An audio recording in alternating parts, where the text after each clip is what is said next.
Hi, how are you? I hope everybody's doing well. Let's talk about scripture.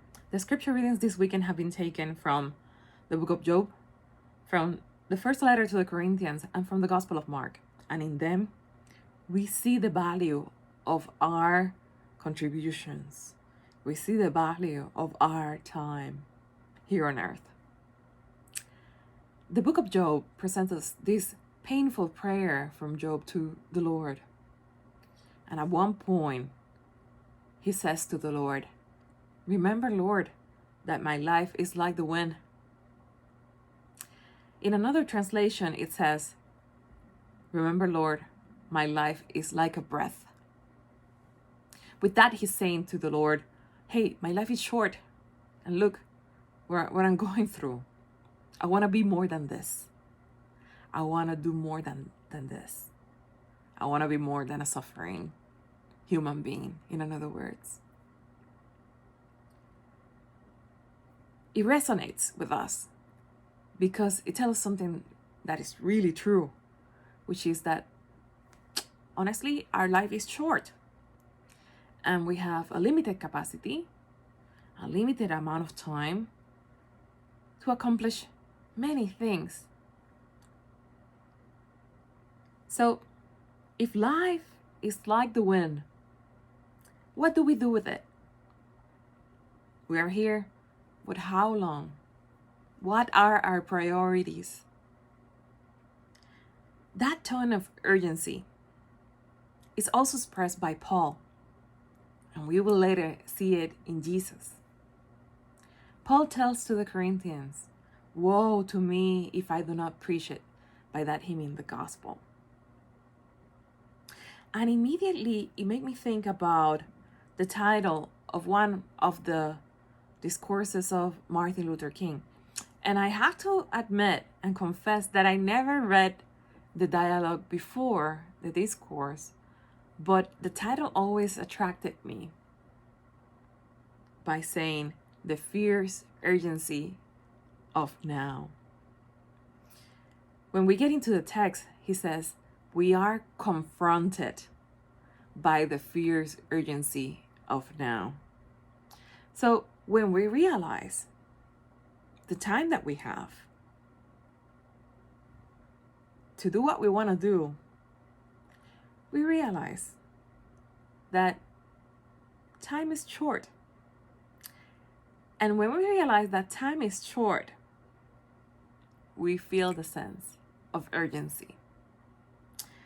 One of the key phrases that I heard on that discourse that I love was that we face the fact that tomorrow is today.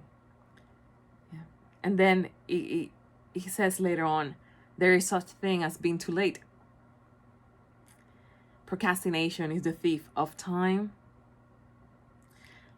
Then he says, life often leaves us behind, leave us with a missed opportunity, in other words. So we are invited by these scripture readings to value our time here and now and to examine what we are doing with it. In the gospel, we know that Jesus had that same sense of urgency too. We can be inspired by his sense of urgency in our own lives. But we're also invited in that sense of urgency to find our own balance. There will always be a lot that needs to be done, and all is not going to be accomplished by one of us. We are not going to be able to attend to everything that matters to us, to help all those who need it, to repair everything that has been broken, to finish everything that we started. The gospel and the example of Jesus invite us to have a broader perspective of our time, of our sense of urgency. A sense of urgency that beautiful when is propelled by the love that we feel for the other.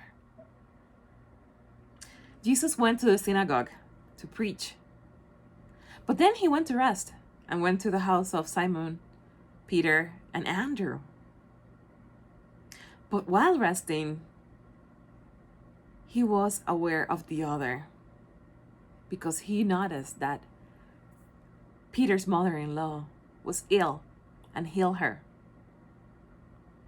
The beautiful thing about our sense of urgency and the sense of urgency of Jesus is that it had a replicating effect because he felt it, because he acted upon it. Other people started acting the same way. A beautiful example immediately there is the mother-in-law of Peter, that after getting healed, she got up immediately and started to work. Jesus, right away, continued to heal many of the sick. But later on, he went away to pray and to be by himself. But that sense of urgency was also in his disciples because they saw the need and they went to Jesus. Hey, everybody's looking for you. There's still a lot of people that need some healing here. But then he surprised them by saying, let us go on to the nearby villages, that I may preach there also. For this purpose I have come. So, Jesus healed a lot of people. He didn't heal all of them. Not even Jesus did that. And the work of redemption is not over. It is up to each of us to advance that work of redemption a little further. Because it's a work of liberation that needs to be completed. It might not be completed by any one of us, but we give our grain of sand, a little mustard seed, recognizing that what we do will always be little, incomplete, imperfect, but very necessary. So we give of ourselves, feeling the urgency of the gospel, but recognizing that it does not only depends on us.